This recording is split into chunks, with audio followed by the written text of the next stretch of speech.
The conflict between the United States and Iran has lasted for more than 40 years, making it one of the longest and most tense geopolitical confrontations of the modern era. It has never been officially declared a war, and there have been no large-scale invasions or direct battles between their armies. Yet the struggle has been constant, carried out through economic sanctions, covert intelligence operations, political pressure, cyber warfare, and armed conflicts, fought through allied forces across the Middle East. At various moments, tensions have escalated to levels that brought the world dangerously close to open war, a scenario that could have reshaped the global balance of power.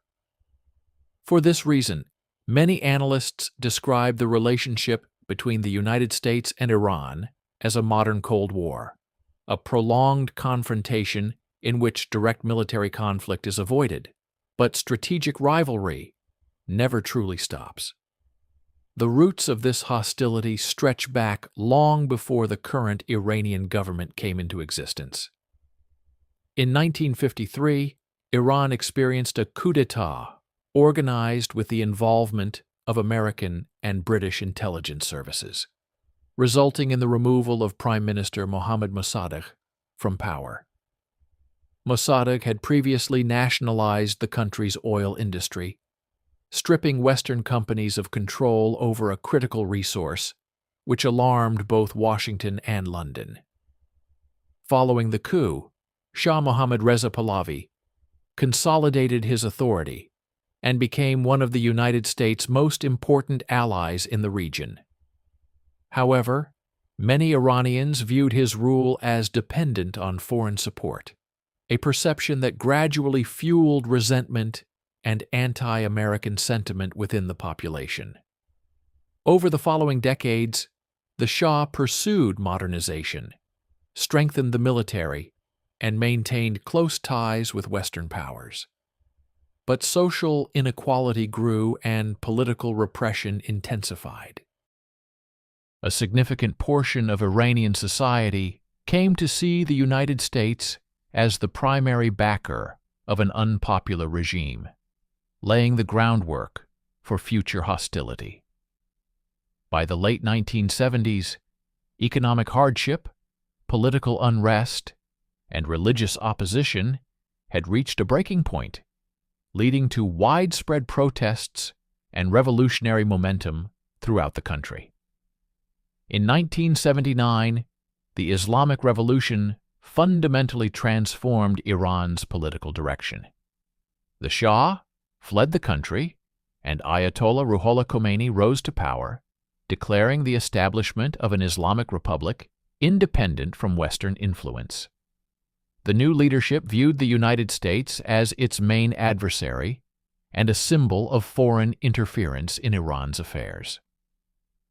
From that moment forward, relations between the two nations deteriorated rapidly, ushering in a new era of confrontation that continues to shape global politics today. The crisis reached a dramatic peak in November 1979, when a group of Iranian students seized the American embassy in Tehran and took 52 diplomats hostage.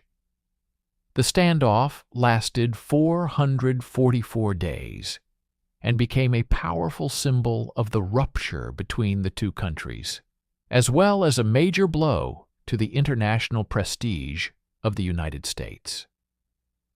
In American society, the event generated shock and a sense of national humiliation, while in Iran, it reinforced the revolutionary government's anti-American narrative.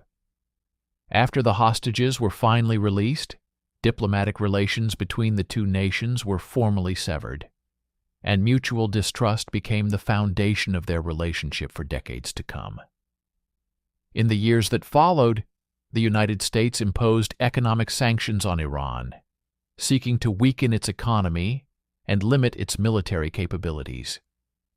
Iran, in turn, began expanding its regional influence through allied political movements and armed groups, gradually transforming the confrontation into a network of proxy conflicts. Lebanon, Syria, Iraq, and Yemen became arenas of indirect rivalry, where the interests of the two powers frequently collided. This form of conflict allowed both sides to avoid direct war while maintaining pressure on one another and competing for influence in a strategically vital region. One of the central sources of tension became Iran's nuclear program. The United States and its allies feared that Tehran was pursuing nuclear weapons that could dramatically alter the balance of power in the Middle East and threaten Western partners. Iranian authorities insisted the program was purely peaceful and focused on energy development and technological advancement. Negotiations stretched on for years, marked by sanctions, diplomatic crises, and temporary agreements. Yet mutual suspicion never disappeared. Each new round of talks was accompanied by political pressure, threats, and uncertainty. At the same time, covert operations were unfolding, including sabotage against Iranian infrastructure and the targeted killing of scientists connected to the nuclear program.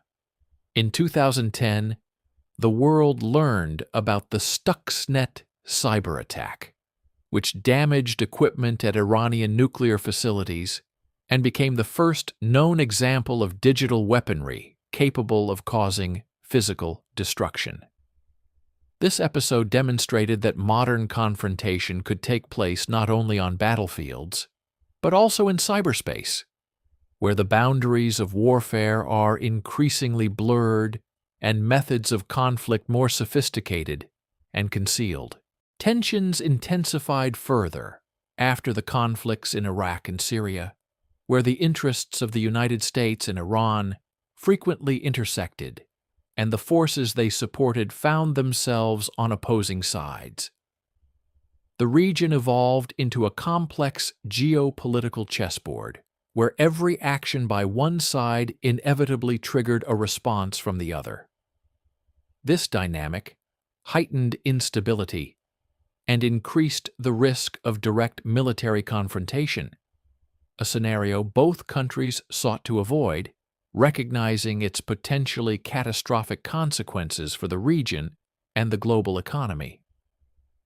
One of the most dangerous moments came in January 2020, when the United States carried out a drone strike in Baghdad that killed General Qasem Soleimani, one of Iran's most influential military leaders and the architect of its regional strategy.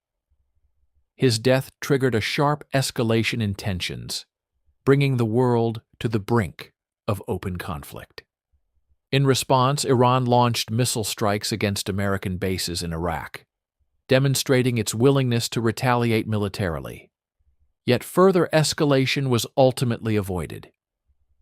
The episode revealed how fragile the balance between deterrence and war had become. Today, the United States and Iran remain adversaries despite periodic diplomatic efforts to reduce tensions. Sanctions continue to exert heavy pressure on Iran's economy. American military presence in the region remains a constant source of friction, and political rhetoric on both sides is still confrontational. Incidents in the Persian Gulf periodically raise fears of renewed escalation, while negotiations over Iran's nuclear program remain complex and uncertain. The history of U.S.-Iran relations is a story of geopolitical rivalry, ideological differences, and accumulated grievances spanning decades. For more than 40 years, the two nations have existed in a state of sustained confrontation that is not formally a war, yet contains many of its elements: pressure, threats, strategic operations, and competition for influence. The central question remains unresolved: whether this long Cold War can eventually end through diplomacy, or whether it may one day erupt into open conflict with consequences that extend far beyond the Middle East and affect the entire world.